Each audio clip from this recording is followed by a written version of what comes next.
Welcome! We are ready for Workshop 2. I have appreciated your feedback on our first workshop and only more fun to come. Workshop 2 will have a focus on current issues and trends in early childhood. Why is that important? How does that connect to the why the early years are important from our last workshop? Pause the video here. Take 10 minutes to consider your notes and learning from the first workshop and how issues and trends in early childhood connect.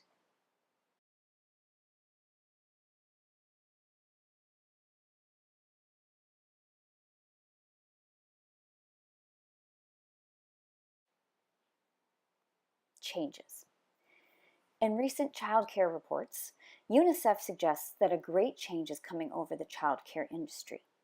Today's growing generation is spending a large part of early childhood in some form or out-of-home care. And at the same time, scientific research is demonstrating that nurturing and stimulating relationships with caregivers in the earliest years of life is critical for child development. Taken together, these two pieces are poised to confront policymakers in early childhood with critical questions. Further, these pieces confront the challenges you, as early childhood professionals, know. Ongoing contact with families, inflexible mandates and funding, and addressing the diverse needs and circumstances of families. As we know, a growing body of research recognizes that early childhood education programs improve children's well-being, help to create a foundation for lifelong learning, and make learning outcomes more equitable. Also, we are all very aware that early education has many other benefits. It is a means of intervening against inequalities, reduces poverty, and is a preventative measure against future health and social costs. Let's take a moment for a quick review of our first workshop.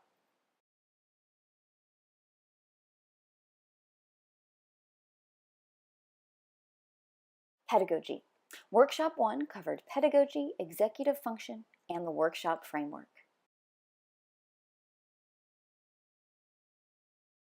To recap, children's experiences early in life have a profound and long-lasting impact on their future. Executive function can support children's short-term attention, ability to problem solve, and retrieve from long-term memory, all of which can build school readiness.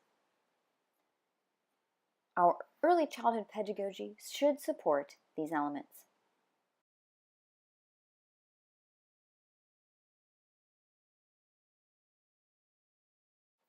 You worked on framing your own pedagogy around these questions. How can you develop inclusive strategies which recognize diverse social, cultural, and linguistic perspectives? How can you help children feel they belong and that they are valuable contributors? And how can you cater to children's development, value children as active, capable learners, and prepare them on their educational journey?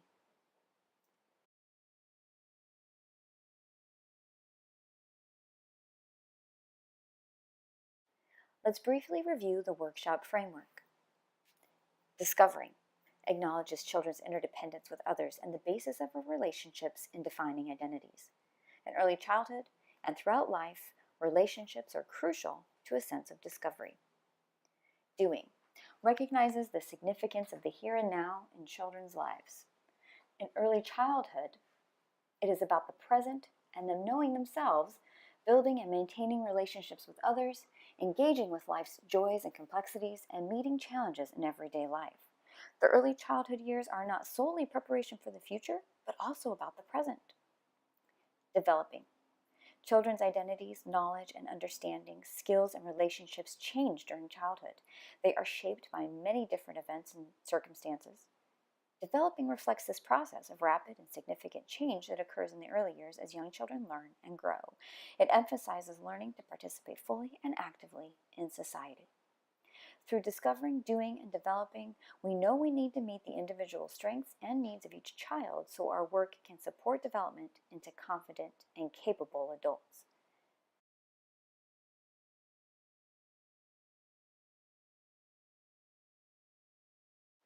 We can connect this workshop to the developing part of our framework. Just as children develop, so does our field. It is our responsibility to the families and children in our care to understand the implications of the current issues and trends.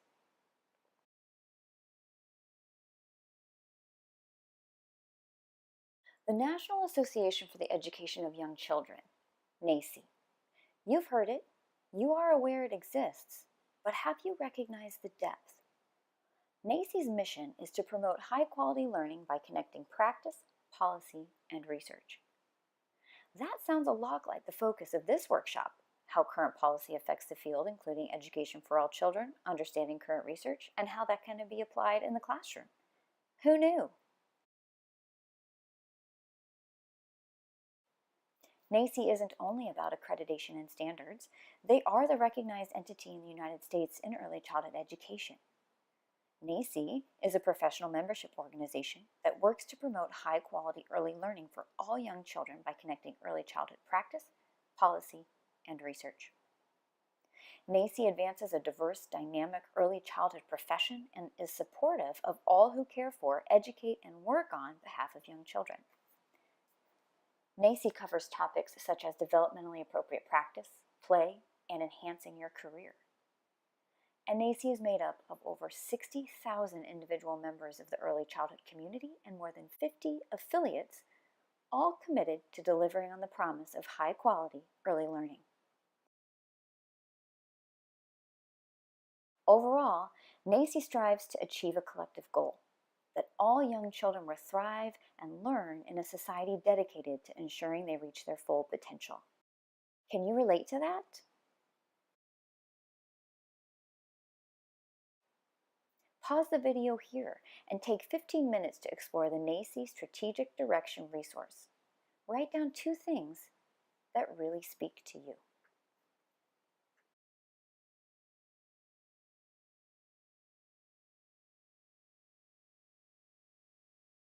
Strong early childhood education. Strong early childhood education programs should encompass many aspects, including families, community, technology, diversity, and culturally responsive practice.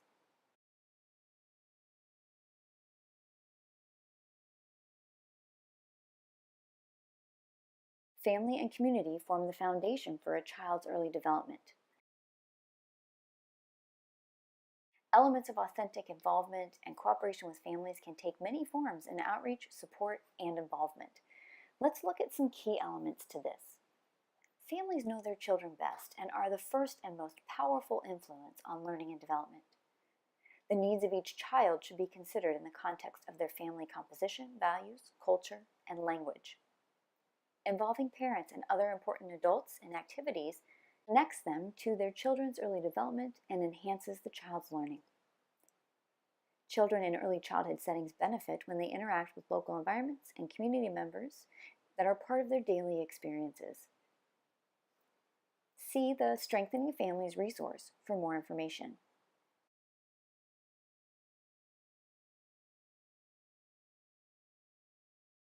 Pause the video here, take 10 minutes to think about the ways you already work with parents.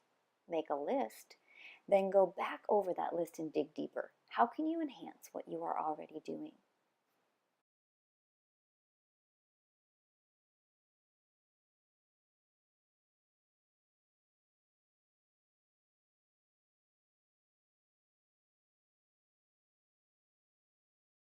Diversity. Diversity. Young children are developing their understanding to the world as they begin to interact with other children and adults outside of their own families. How they are treated and how they are taught to treat others in these early years helps to set their view of others and their future selves. The United States is becoming more diverse as a nation. It is estimated that by 2020, there will be no majority group among the youngest members of our society. Approximately 1 in 5 young children today is an English language learner. Promoting culturally responsive early childhood education is key to these children's future. Early childhood educators need to be equipped to respond to the diverse cultures, backgrounds, and development of the children they serve. They need also to support inclusion and counter bias. Did you know children begin to see differences between themselves and others by gender, skin color, dress, language, and behavior in the early developmental years, 18 months to 5 years old? They learn how to respond to these differences from the guidance and actions of others around them, including you as an early care professional.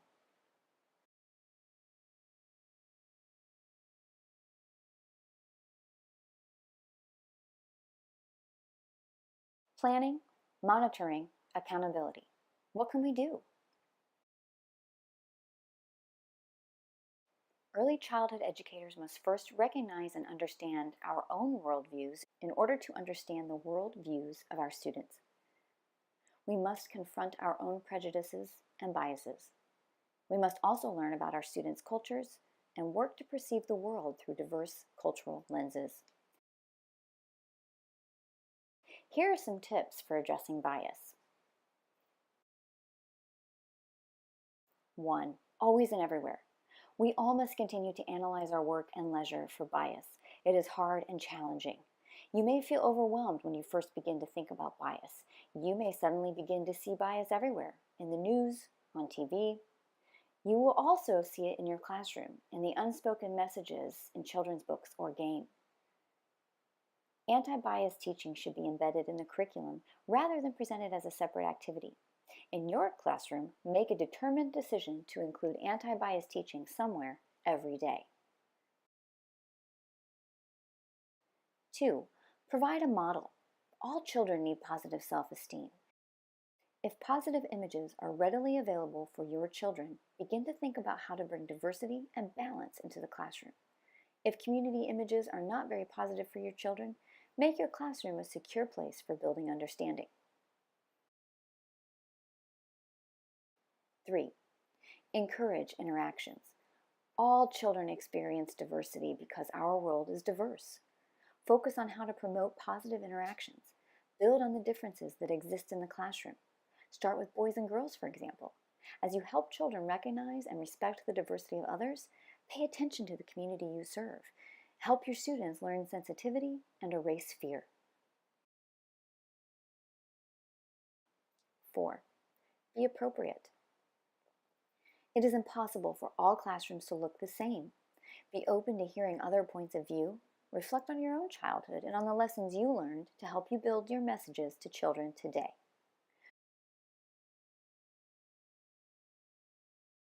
Remember, we must confront our own biases and be willing to feel uncomfortable in order to support the development of our children's identity and understanding of others. See the bias resource for a summary of this information. Early childhood education can play an essential role in preparing young, diverse learners for later success in school.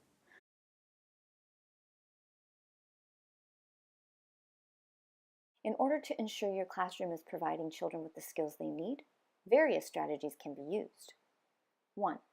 Planned themes. Presenting vocabulary thematically helps children make associations between words. Read-alouds that include explanations of vocabulary to support word learning and dramatic play organized around a chosen theme. 2. Communicate with intent. Use open questions or questions that can have multiple answers to help expansion of vocabulary. For example, why do you like this doll best? Instead of, what is this doll's name? Provide an ongoing commentary on activities that are taking place in the classroom in order to expose children to language within the immediate context. Expand your practice. Incorporate children's home language in the classroom when possible using songs and videos. Providing language and literacy support in the early years can help diverse students transition successfully into kindergarten and beyond. Review the Diverse Learner resource for a summary of this information.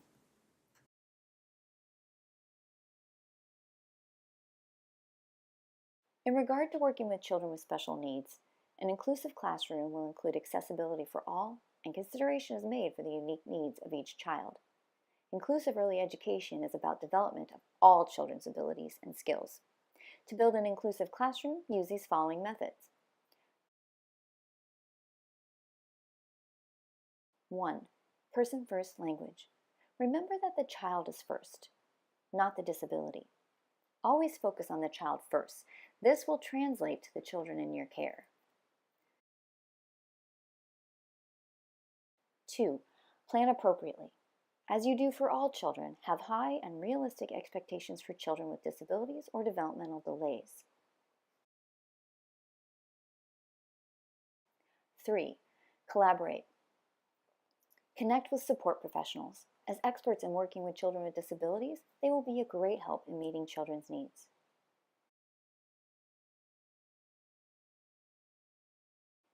4. Modify. Make small modifications like add pencil grips to crayons and markers and glue knobs to puzzle pieces to support motor difficulties. Establish clear routines to help transitions and understanding. Manage classroom noise and stimulation. Classrooms are inclusive when they meet the needs of all children and families. Planning is individualized and differentiation is evident. Please see 2 resources on serving students with special needs: NAEYC Every Child Belongs and Special Needs. Pause the video here and consider this question for reflection. In what ways does your program respond to the individual capabilities of the children in the program?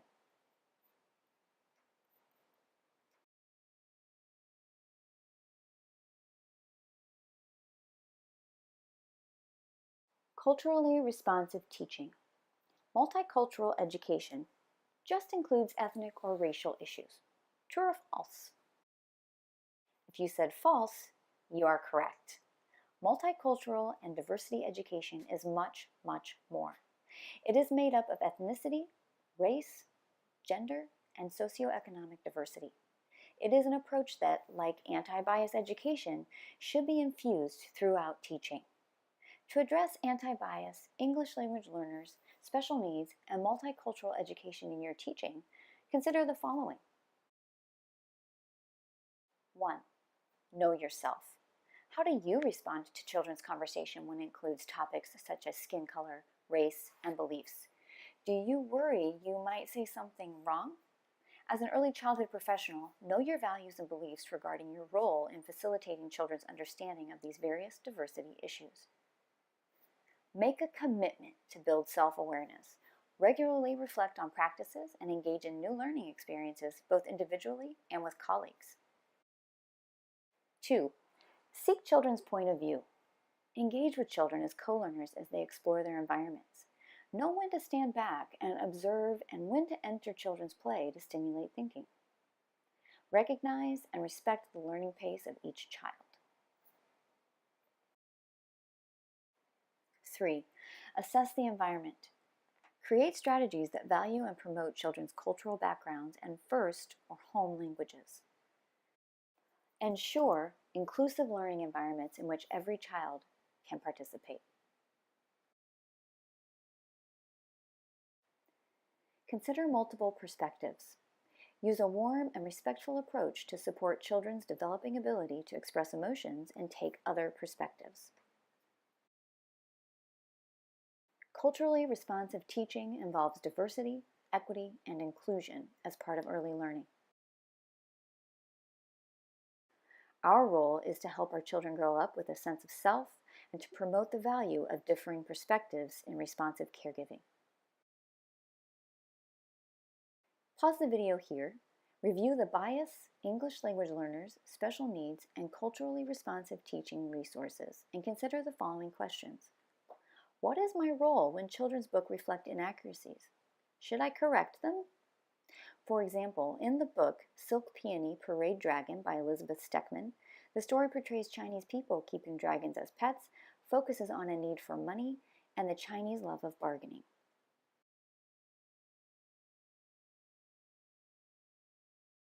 The profession, policy, and application.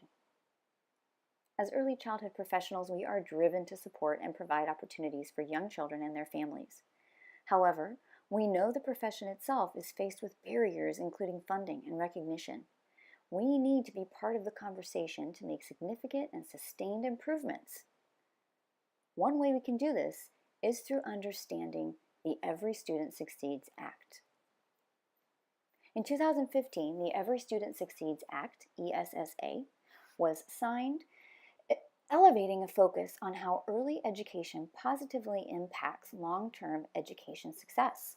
This act is meant to help improve quality, expand access, and further connect early education to the K-12 years. So, how does ESSA work? Being the federal education law of the land, ESSA is responsible for ensuring that all children have an equal opportunity to receive a high-quality education that prepares them for school and life.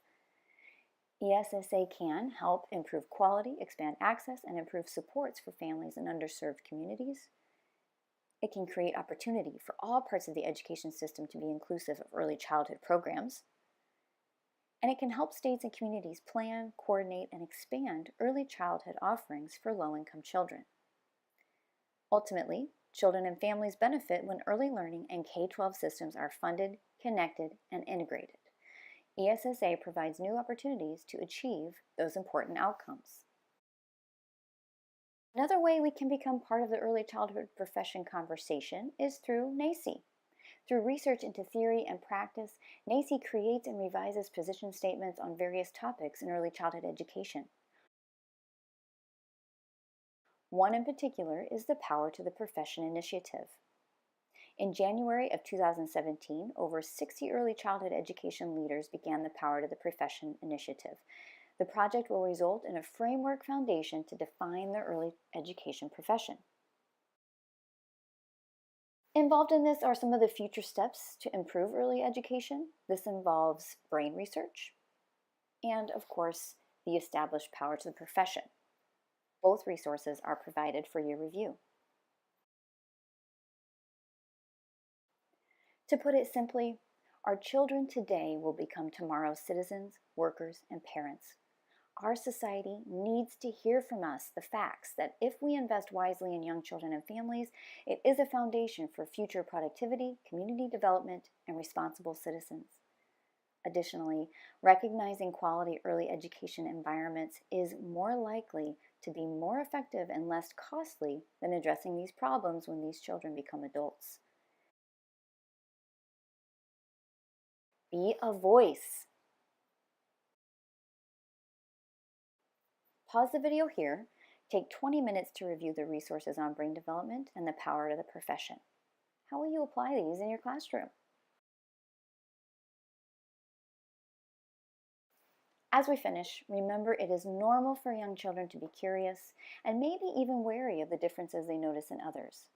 We'll wrap up with some tips called the 4 A's. Answer. Answer children's tough questions promptly when you can. Avoiding the question sends a message that the topic is unacceptable.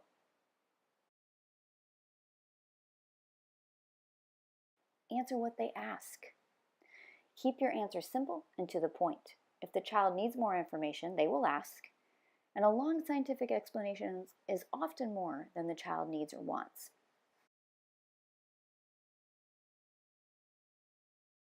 Acknowledge their fears.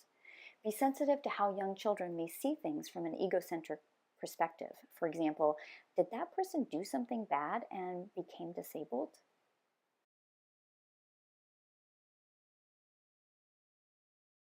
And finally, address and dispel misconceptions.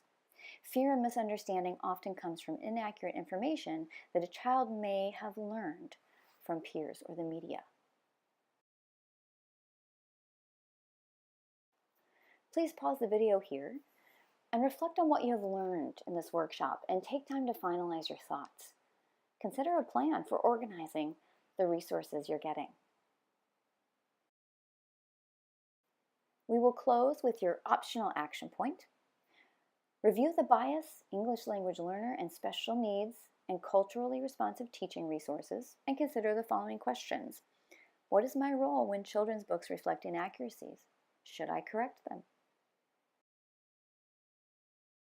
I look forward to your continued feedback and growth. Remember, focus on commonalities rather than differences.